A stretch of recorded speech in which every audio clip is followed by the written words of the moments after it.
Radio check. Loud and clear. KSL Sports and KSL Podcast present Mode Push, an American view of F1, starting now. I'm stuck. He's looking gut with his honestly. I'm gutted. I'm absolutely gutted. I enjoyed this so much. Thank you.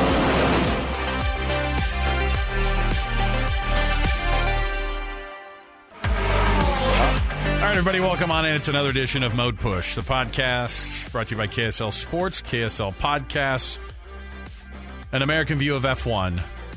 For a lot of new fans that are out there, this is the end of maybe their first full season of watching F1, right? Or you kind of get into it. I'm only 5 seasons in, I guess.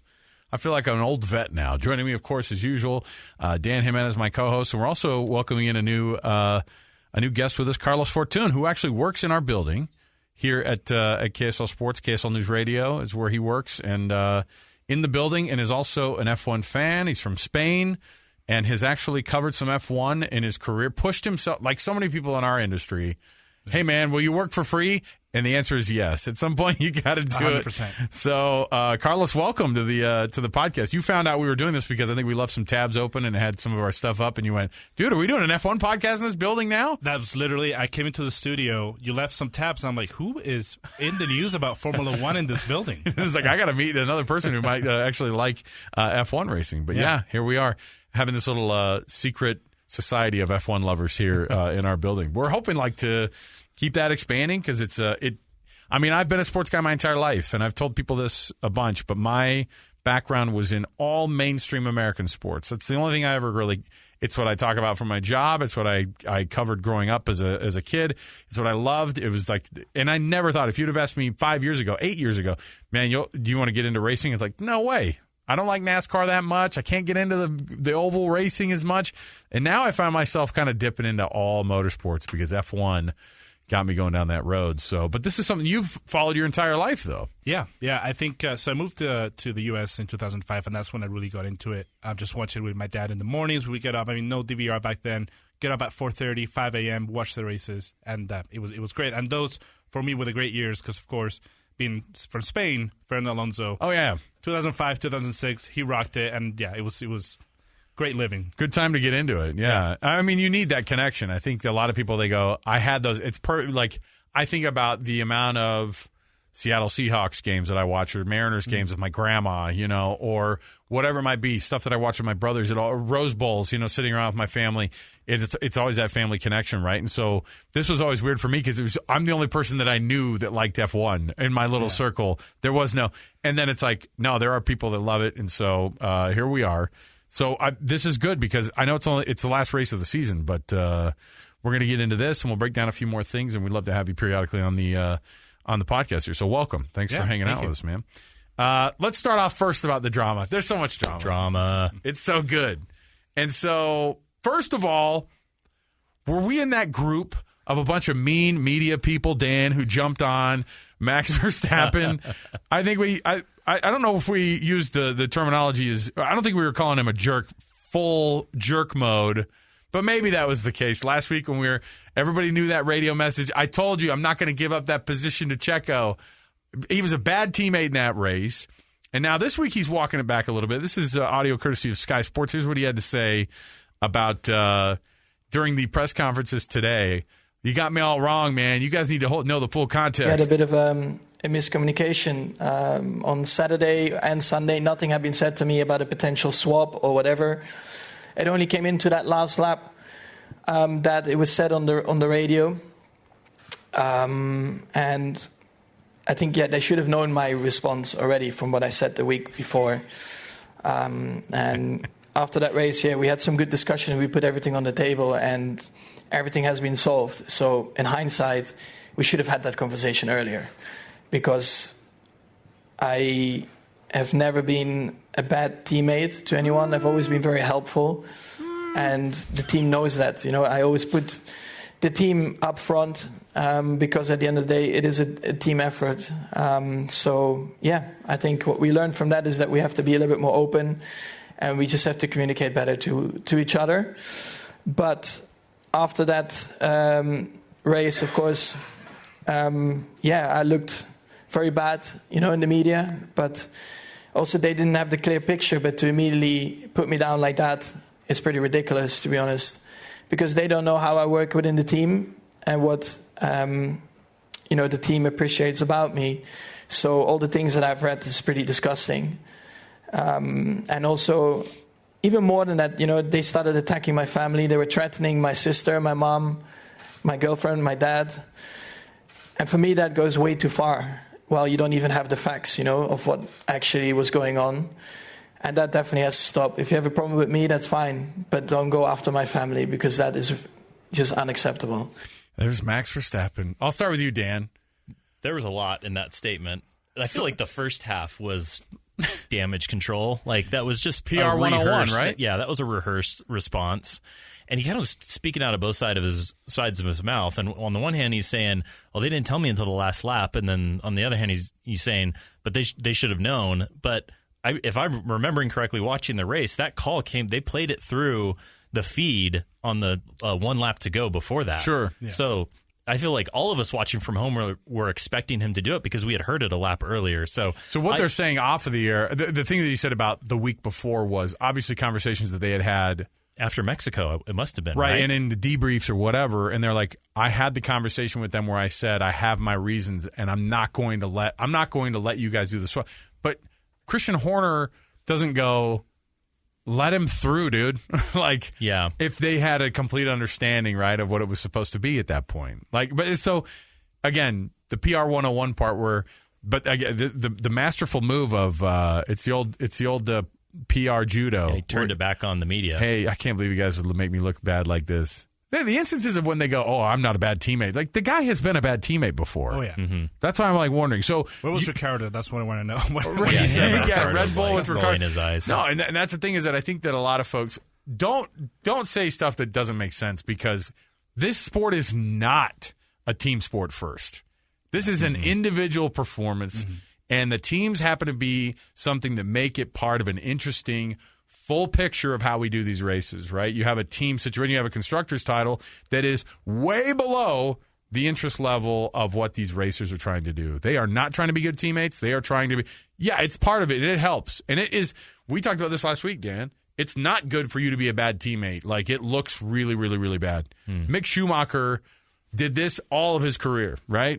He put himself first. He was a champion. Michael Schumacher, yeah. Michael Schumacher did that his entire career. He put himself number one, and to the detriment of others, right? Sometimes making really dumb moves because it was like, I'm gonna win these championships. And so we expected it from the kind of the old crowd. But I don't know, Carlos, you tell me, was this Max just trying to do the personal damage control, or was it one of these things that, like, what did we really learn about Red Bull racing, and do you think he and Checo are in a good place, as we kind of heard as well today? I mean, I think the blowout this past week has been amazing all over the internet. It's just been nonstop, and I think Red Bull did a good job saying, listen, we need to get ahead of this. We need to control what's being said, and I think that's just what it is, pretty good PR. They even asked Checo, how do you feel about last week? And they're like, well, we did talk about it. It's all good now, like, we're good. I'm like, it's not all good, because obviously there's some stuff behind, even, going back to Mexico, on why he didn't let you go by. So there is history there. So it's not all good as they're saying. That's the part too where you go, look, we all know that's not, and that's tough too, because Checo has been a good teammate, it seems like. Yeah. It all does. The other thing was, everybody goes, well, just tell us what the reasons were. Well, we don't need to share that stuff. That's inside the team. It's like, well, just give us some context to how we can understand better. And then we have to go back, and we have to go frame by frame of the Monaco race on that last corner to see how it was. And then we go, I think he put it in the wall. And then there's rumors about whether or not he did. And so I don't know. It was just added drama to a week that's already full of drama, because we're getting to the end of the season. And now you have no Mick Schumacher in Formula One next year, which is a shame. Yeah. No Daniel Ricciardo. No Danny Rick in F1, which is a shame. Sebastian Vettel. It's weird because over the last few weeks, it seems like he's been opening the door a little bit for the possibility of maybe coming back. But those are three really good seats that are being given up by guys who I think probably still deserve to be in the sport. But F1 is this weird animal. How does it work when you get rid of those three guys and just assume that maybe these younger guys or old retreads are going to be effective? You got Hülkenberg coming back to the Haas team with Kevin Magnussen. You've got Seb leaving, and that Aston Martin seat's going to be taken by Fernando. Yeah. And then the Alpine seat, I think Gasly's going over there to Alpine, right? Which will be fun. Which will be interesting, right? You get a couple of French Two guys besties. who are they're grumpy at each other all the time. But yeah, it's weird because, and then Danny Rick's out of McLaren, and then you got De Vries who's going to drive for McLaren next year. So, what does it look like then? What's next year look like across the grid? What are we supposed to be expecting out of these new faces? I mean, I don't know what it looks like, but it definitely. I mean, Magnussen came back. Right now we have people. I mean, people coming back. Alonso came back. So I mean, I think it looks good for Ricardo to say, "Hey, all phases are coming back." So it looks good for him that he might have a seat. Maybe if not next year, the year after. There might be a seat there. I think Vettel too has kind of hinted of, I wouldn't hate to do a comeback if there was an open seat. And definitely Mick, which was weird to me that has kind of let him go. He was a Ferrari Academy driver. Yeah, I don't know what happened there. The relationship is kind of broken in half or something, because I'm not sure why he's. I think everybody's kind of confused about that, right? Dan, what do you think it is? I don't know why Mick Schumacher would leave that seat. I know that people have talked about how much he lost the team money-wise at the beginning of the year, but he kind of got his wheels under him the rest of the year. Yeah, I think we tend to remember more the good finishes that he's had this year, and tend to forget that he's ripped 3 cars in half. And I think if you're Gene Haas and you're not spending to the cost cap, this team does not have a cost cap budget. They supposedly are going to next year with this new sponsor, so that's good that they're on a better financial footing. But man, it gets expensive when you there's shunts into the wall that most of the time it's okay, we're just going to change out a few components. This isn't a big deal. And then there's whatever. Then it's you separate the car in 2 halves, and it's that chassis is done. That's a $15 million. That's a very expensive wreck. And I guess I think Mick has had enough of those where I think they've had to do the calculus around what do we need at Haas right now? We need stability, and we need probably some experience to be able to develop our car, because we're going to have more budget now, right? So I feel that they looked at it as Nico Hülkenberg being an experienced driver who may not win them, any races. He doesn't win them. I don't know. He doesn't get on podiums either. Yeah, and maybe he finishes a little bit ahead in the points of where Mick did this year, but he's not going to, hopefully, theoretically, not destroy a bunch of cars along the way. Yeah. And they can, use this next year as development. What's interesting is they only signed Nico to a 1-year contract, and Magnussen's going to be going in the second year of a second contract. So they have no contracted drivers in 2024. Huh. So it feels like it's a development year with if this goes well and the sponsor re-ups, then, we'll be able to maybe invest in the typicals, veteran and, rookie driver or, young talent. Let's look at these seats, because I got a couple of them mixed up. But here's I'm showing you guys the definitive driver lineup of 2023 here. Verstappen and Perez at Red Bull. Ferrari with Sainz and Leclerc. Gasly and Ocon at Alpine. Hamilton, Russell at Mercedes. Norris and Piastri at McLaren. Bottas and Zhou Guanyu at Alfa Romeo. Magnussen, Hülkenberg at Haas. De Vries, Tsunoda at AlphaTauri. That's a great situation for Nick De Vries, by the way.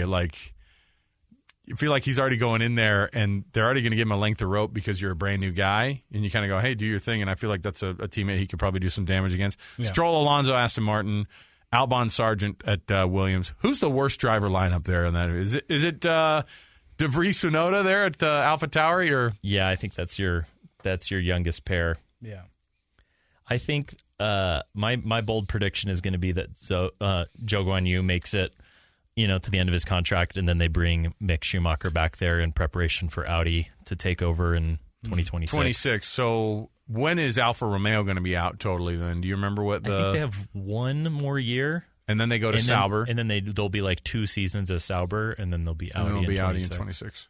That'd be a good move. Audi, and then that's when you bring back Vettel. He'll be 100 years old at that point, but he'll be racing. He could do it. Yeah, why not? He ends up on that Audi team, a German team, Schumacher and Vettel. That's every sponsor's dream. You could cut that car in half 20 times if you're Mick Schumacher, probably still make a profit because of those names. What's the most exciting lineup for you? Not the usual suspects either. Your Hamilton, Russells, and your Verstappen, Perez, is the Leclerc, Sainz. I think we know that those guys are all proven. It's just about where the car is for those guys. But what's a lineup that you look at and you go, I'm actually excited for those dudes? To me, it's McLaren. Yeah, I was going to say the same. Yeah, Norris, Piastri. Young people. I mean, Norris is still young. Piastri is also a young promise. Very, very fast. And I think those two are going to be pushing each other very, very hard. I'm looking forward to that one for sure. Norris is that guy he screws around a ton, he plays around a ton, and I think this year he got real serious. Yeah. Like you've seen a more serious Lando Norris this year because he's supposed to be the guy winning his first F1 race. You know, he's supposed to be the guy. It must have just absolutely thrown him for a loop when Danny Rick got a win in a McLaren seat and he didn't. You know, it's just like, and he's obviously the more talented guy out of that group, or at least that's what that's what the look was. But I also love how ruthless he was with Ricciardo. Like people are like, do you feel bad for him? But he's like, no way, no. Which to me was like, I don't know, you could feel a little bit of like empathy of what he's going through. It's really hard if you don't feel for the car. And it's like, no, that's what it is. That's life. And who's going to have the most difficult first go in the F1 seat? You got Logan Sargent, the rookie. You've got De Vries, the rookie. You've got and then you've got Piastri, obviously, who's the rookie. Which one of those guys is going to be struggling the most next year? When you're in a Williams, you're already kind of struggling, but that's a hard pill to swallow right when you come out of this thing. But Alex Albon's a good teammate, and he's a guy who actually probably outdrives the car most weeks. Yeah. So that might be a good one to kind of go up against, or it might be bad because he'll be 40 seconds ahead of you. Yeah. in a similar car. But who's got the longer road ahead to get better? I think it's Logan Sargent. I think he's the one coming in with like a more to prove. I think Piastri and De Vries have just been around the paddock more around F1, and it was kind of more presumptive that they were going to get a seat. And then Logan Sargent just kind of came out of nowhere and feels a little bit like a business decision. Mm-hmm. Again, like you said, Albon is just really experienced and he's fast. Right. And so I think he has the most to prove. A lot of eyes will be on him. Is this going to be a close grid at the top, at least next year? Are we seeing something with the development that we've seen with the Mercs of the past few weeks where we go, shoot, these guys are going to do it again next year? Or is Red Bull just shutting her down for 2022 and they're already fired up into 2023 to be competitive against Mercedes? They have to be a little bit nervous about what they've seen over the last couple of weeks. Yeah, I think so. And also Red Bull taking a little bit of a hit because of last year's budget. So I think it will be fun. Mercedes is going to definitely step forward the most, I think. Ferrari also too. And I don't know. I think it's going to be close. I think there's a lot to prove, and the top three teams are going to be there for sure. Yeah, I agree. I think Mercedes is showing that their development is catching up to Red Bull's, which will be slowed next year, as well as I think Ferrari. We'll see. Rumors are Binotto is going to get pushed out because so many of the setbacks for Ferrari have felt self-inflicted this year. Just kind of process and just running a team versus actual technical development. So I think if you brought in somebody who could stabilize the team and just execute, then I think they'll be more competitive. What is the I was looking at that with Binotto and the possibility of him. Now they said no, those are unfounded rumors. But what's his name? Fred Vasseur from Alfa Romeo, is that his name? That's the guy who everybody's talking about. He'd be the one who would come in. Is Ferrari, like, is their real issue the guy at the top, and or are they just? I mean, what's Ferrari's real issue? Because money's not a thing, style's not a thing.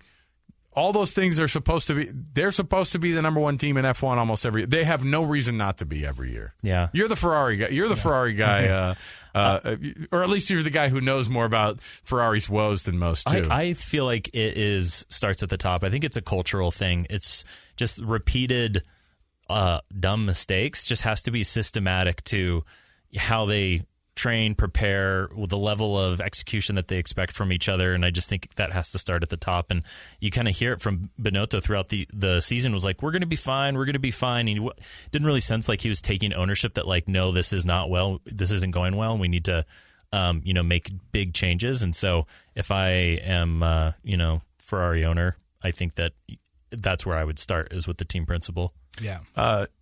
You're a Carlos Sainz lover. Yes. Carlos, as a fellow Spaniard, that's a guy who's working his tail off, and the car just seems to be falling further and further back. How do they make that next step then next year? What does Ferrari have to do? I think it's what you said. It's a reshuffle of really the team, because all the mistakes that they've had all through the year, and they haven't fixed it. It keeps happening. Bad strategies, bad calls, to the point that the drivers. I mean, Sainz had to call in the team and say, no, let's do this instead. Because I feel like he knows how to read the race while he's in the car. And you see those mistakes not being taken by Mercedes or Red Bull. They also know how to read the race, but it's just Ferrari who's making those mistakes from qualifying last week, getting the wrong tires on, just everything. And they're not changing. So there needs to be change there for sure. One of my favorite storylines out of this week has become, of course, this gem from 2017 and the new driver lineup that includes these two gentlemen right here. So here you go. Once again, most unsportive driver. Set my balls. Yeah. There it is, the classic right there. Those guys are going to be teammates. That's not going to come up, is it? These guys have grown up out of that thing. That's 5 years ago now at this point. This is Kevin Magnussen and Nico Hülkenberg. Those guys have both lived a full lifetime, I feel like, since then. Yeah. They've both been in and now back. Both been out and been back into F1 again. Yeah, I think they're just happy to be back. I think they're just going to enjoy it. They're just both happy to be there in Formula One, where they were, sacked pretty much. Yeah, their careers could have ended easily. Yeah, Günther Steiner's I feel like a fun / scary boss to have. It'd be kind of interesting to have those two guys. But that's what their whole thing is. If we're going to get rid of Mick Schumacher, we can't just give it up for somebody who they weren't going to put another brand new name in. Mm-hmm. It had to be somebody who probably had some F1 chops already. It's interesting because Haas just a couple of years ago, their philosophy was 2 new young drivers, and everyone said red flags, right? Red flags, that's not smart. Keep one that and now next year is going to be different. Like they just changed their philosophy. That obviously didn't work out, and now they're going to have more experienced drivers to make. And other teams are like, we like the 2 young dudes. We're going to try that out. We'll figure that out with a couple new drivers on some of these teams and give them a shot. All right, let's go. My question: who will finish higher in the standings next year, Nico or Kevin? Oh. That's a good question because I don't know how good the car's going to be. Yeah. Ferrari power unit covered up a multitude of some of the sins that team probably had. I think it's got to be Kevin because Kevin, for some reason, he found some weird extra gear, got a super weird pole, but it's a pole nonetheless. He still did the lap. Yeah, and other guys has legit. It's a legit pole. It's a pole. Nobody likes to have a red flag end of session, but you can't ask him not to do that. He had a good lap. He put it in. He got that pole position fine. That's got to be an added something too. And on top of it, I mean, this is the most points I've seen Haas get in years, right? So this is a guy who I think has kind of revamped his career a little bit, has a kid now, settled down, probably has a lot fewer of these incidents or at least crossing paths with drivers like that. Nico Hülkenberg's always interesting because he just seems like a guy who is, hey, you are a solid driver, but I never get the winning attitude out of him. I mean, certainly not winning. He's never been on a podium. Yeah. So I'm interested, but I think Kevin having this last year under him and knowing that Haas car may be a little bit better just for an extra year is probably the best thing that could have happened to them was getting rid of Nikita Mazepin. Nikita Mazepin. Mazepin, that's a DJ. He's a DJ now. Did you see that? Totally makes sense. Yeah, he's a Russian DJ. Hey, listen. He didn't go to another race. That's the commitment you have, right? If I'm in the Formula One, I'm just going to be a DJ. Dad, can I be a DJ? Yeah, just son, you pick out whatever. Pick whatever career you want, son. Do whatever you like to do. This is where you could just, Dad, I want to be an F1 driver. We'll make it happen, son. And then it doesn't happen, and they're like, look, okay, you're out. The best thing that could have happened to this team was that because now they have 2 veteran drivers. Yep. And their prospect looks really, really good next year, considering those guys have that much experience. All right, let's get to Abu Dhabi. Final race of the year. You and I talked about, Dan, about how weird it is that we go through this whole circuit over here. We've been on a full tour of the Americas over here, and then we fly everybody in 2 seconds across the world on an 18-hour flight and all their gear and everything to Abu Dhabi. So what do we expect out of Yas Marina? Who's taking this race more seriously? Or who's not taking it very seriously? Obviously, Red Bull has 0 to race for. Unless you're Checo, you want that second place.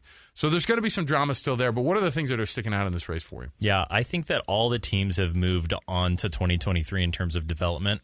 So I expect the race to play out like how the last few have. So Mercedes to be competitive. Mm-hmm. I think you're right that probably Sergio and his team care more. And we'll see how much Max what can he even do to help other than maybe get out of his way or hold Charles up if necessary. So I think that it's going to be an exciting race with I think Red Bull and Mercedes fighting it out. And I predict that Sergio takes second above Charles.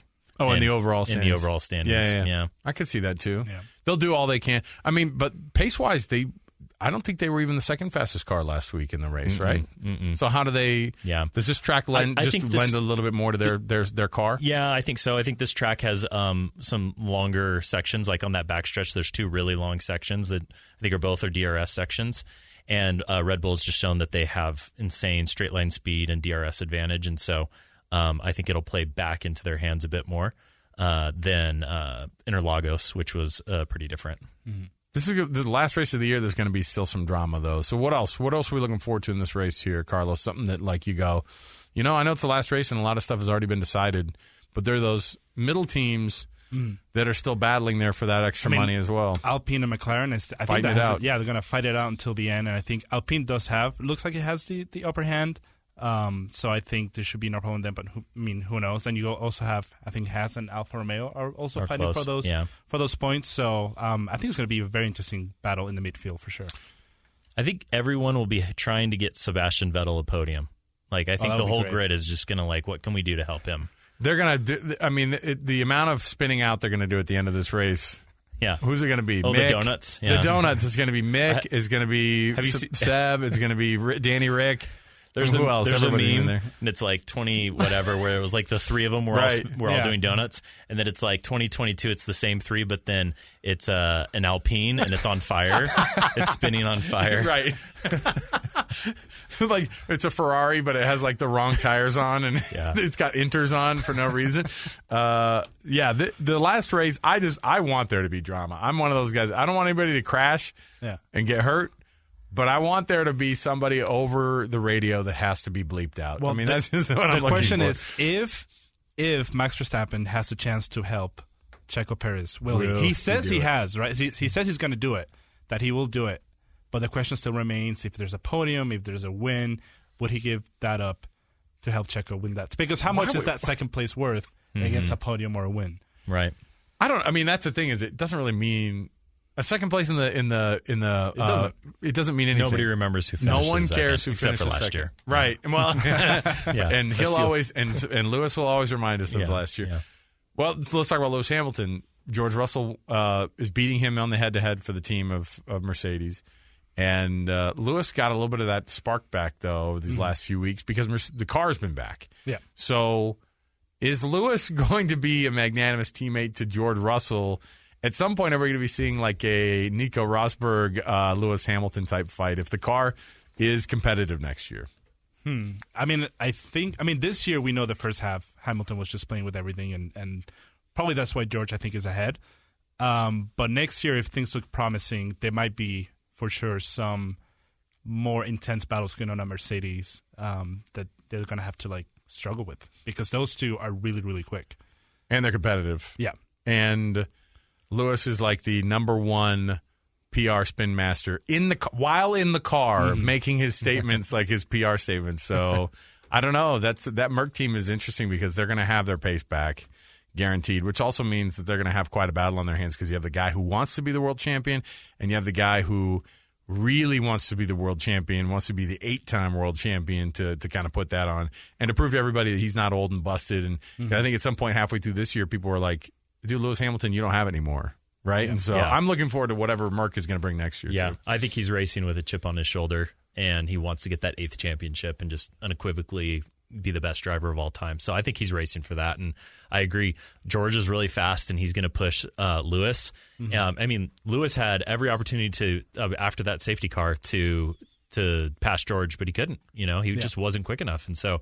I agree. I think they're going to fight it out next year. It'll be really interesting. It's such a cool story to see like the photo of George Russell. He's like 10 or something, and he's like shaking hands with Lewis in F1, and then now they're racing together and George's winning. It's cool. Yeah, I love that story, and so I think that it's going to be an interesting fight.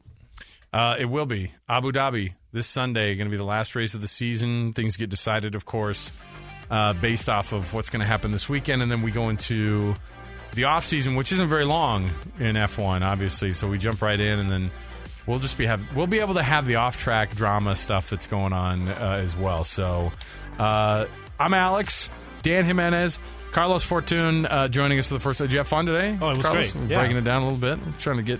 We're just trying to have some fun with this thing. This is a hobby for all of us. Yeah. So here we are. So for all those guys and for me, we'll be back again next week.